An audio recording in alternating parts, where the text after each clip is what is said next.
Welcome back to the channel, and I hope you've been following along with this little series I'm doing on my 1968 F100. I've been working on this thing forever, and it's sat for a long time because it's life, and I just have not been able to get to it, and for a lot of different reasons. And it has created an issue from sitting all these years on the cab, and it is really bad, and it needs days and days of work and a lot of welding. And with not having the time to really patch it like it needs to be done, I've got a really good idea. And for all you that have been following along with the channel and know that I just rebuilt my skiff completely, got a lot of stuff laying around for it. So I'm gonna let you see kind of what we're doing, and I think it's gonna make some people might not like it very much, and I don't know how long it'll last, but I have a feeling it'll last quite a long time. But we're gonna give it a try and see how it goes.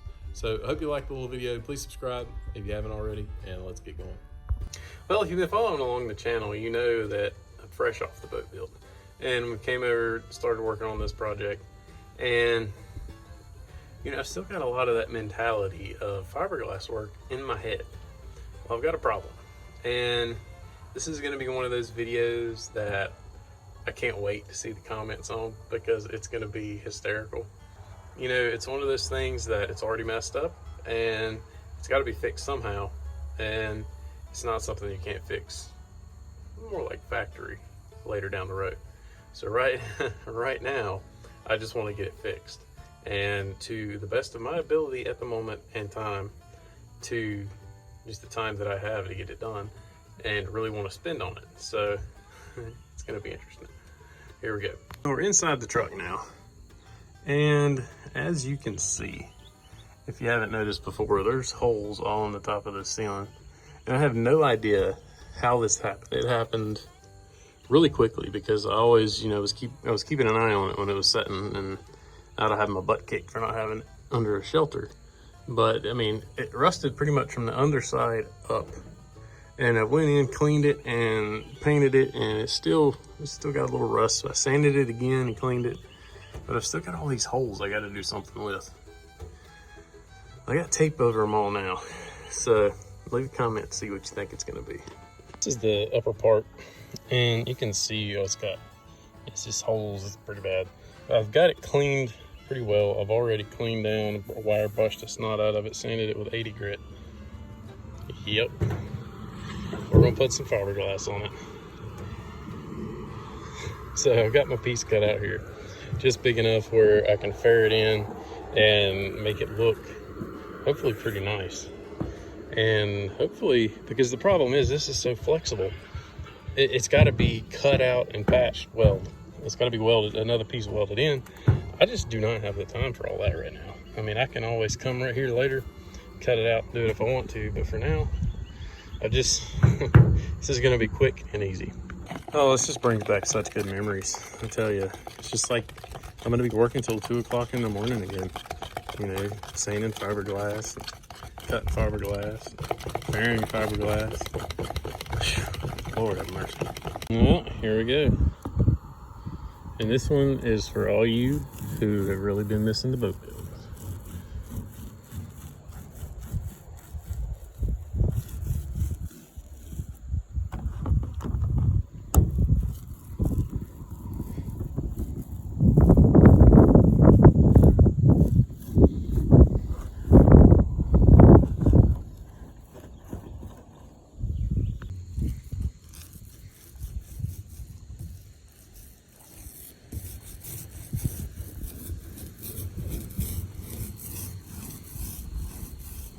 Well, I got it wetted out for the most part. Now I'm going back through and just filling the weave. If you can see there, you can't see any holes in the weave, and right there, it ain't got enough epoxy in it.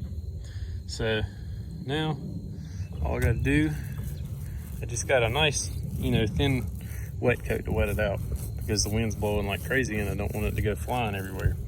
And now I'm just going to go back and fill all those weaves in. So, this seems like a great idea. Time will only tell with everything. And I'd love to say this was an original idea and run off to the patent office, but Fiberglass has been used in the automobile industry for, I don't know how long. I mean, probably 50 years or longer. So, you know, it's not like it's nothing new, but it's probably not something that is done on a normal basis, that's for sure.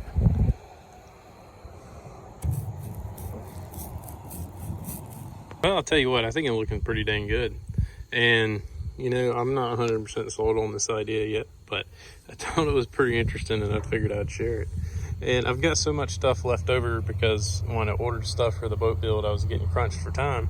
And I wanted to make sure I had enough, so I've got quite a bit of fiberglass and a decent amount of epoxy resin left. So I've been racking my brain on how to fix this, and with the curvature, it'd be really hard for me to weld and get the metal right and make it look good. With this, I know I can make it look good. If it'll last for 20 or 30 years, I'm not sure. But I can tell you, when I'm done, this roof is going to be probably 3 to 4 times stronger. It's just like the dang boat build all over again. You put some fiberglass down and the bugs just come crawling. So now I'm going to let this set for a couple hours, and then I'll come back and I'll use a fairing compound like I did on the boat and do a skim coat, just, you know, so I have something nice and soft to sand, fill in kind of the weave of the fabric for any places where it's not, and then I can come back, sand and taper it all in and try to make it look like it flows, like it's original, like, you know, somebody didn't just slap a piece of fiberglass on there. For those of you who are curious, this is what I have left over from the boat build, and it's a 17-ounce biaxial mat. So this stuff it's pretty expensive, but you could really probably use anything. I mean, they sell fiberglass at Walmart.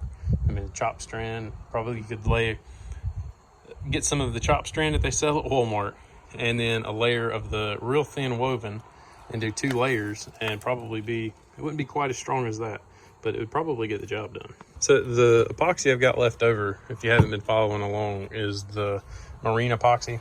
And this stuff, it's not too awfully expensive, but the prices have gone crazy, so I can't even keep up with it anymore. But this stuff worked really good. This is what I used on the whole boat build, and, you know, I never had any issues with it. And this is a slow non-blush. So with most epoxies, if it's not a slow non-blush, you have to sand it back down with 80 grit once it's cured to get the amine blush off, so you can recoat it with another layer. Put either another layer of fiberglass or go back and put your fairing compound on. So that's one thing to keep in mind if you're not going to use this. If it's something you want to do, it's if you get, I think they sell epoxy at Walmart as well, but you've got to get one coat on, get your fiberglass on, then you're going to have to knock the surface off with some 80 grit and probably wipe it down before you can do your fairing compound. Or you could use Bondo for that matter. Well, it's been a couple hours, and now I'm going to go ahead and mix up my fairing compound. And I'm just going to use equal parts glass microspheres and fumed silica. And it's going to take quite a bit. Probably have to fill up to about there. And just pretty much mix it until it gets a real good, thick, creamy consistency.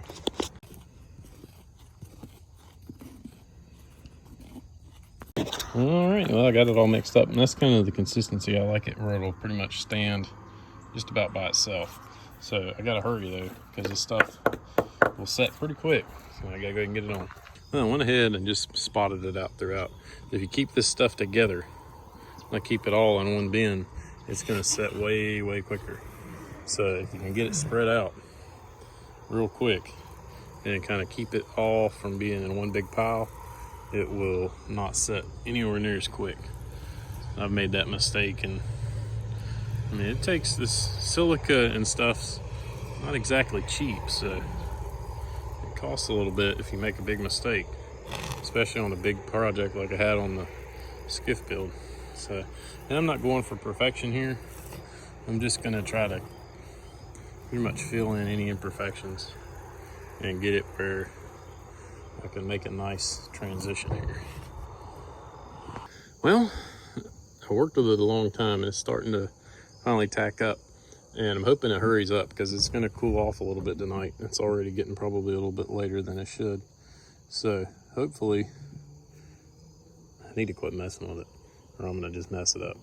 It's just one of those things. It's hard to, until you mess something up, you just want to keep trying to make it better. But I think I'm gonna leave it at that. I should have enough on the edges to taper in, and if I get into the glass some, it doesn't matter because the holes are mainly in the center. So I think I'm gonna leave it, and we'll come back to it tomorrow, see if it's ready to sand down.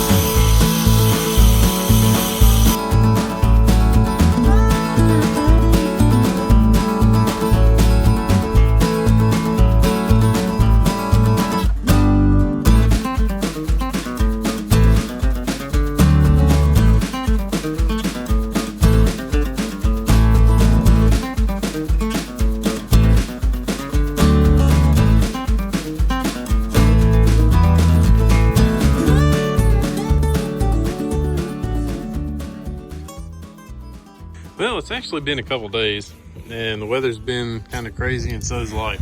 So I haven't been able to get back to this, but everything is good and set up, and it looks pretty dang good. So I've got some 80 grit on the little DA, and go ahead and get this thing smoothed out and get her primed.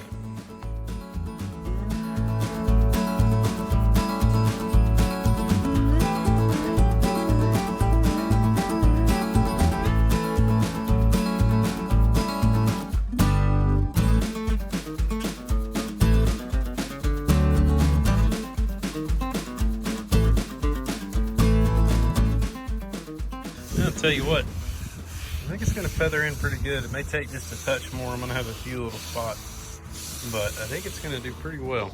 I mean, as you can see, I tried to lay the fairing compound to it pretty good, but I think it's going to smooth out all right.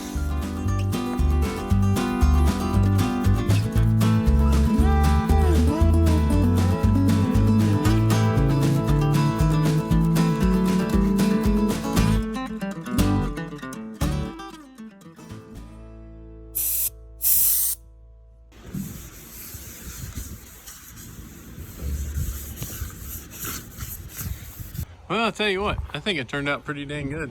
It's going to take a little bit more, probably a couple coats of primer and sanding to get it, took back down. And as long as the rust inhibitor holds up and I rust inhibit the underside, hopefully it'll last a long time. Well, I should probably mix up a batch and spray, but for now I'm just going to use the Transtar. I think I've had pretty good luck out of it in the past. It goes on pretty decent, but it's saying you don't get a really good thick coat like when you spray it out of a gun. But I think for a couple pretty much sacrificial coats, it'll do pretty good.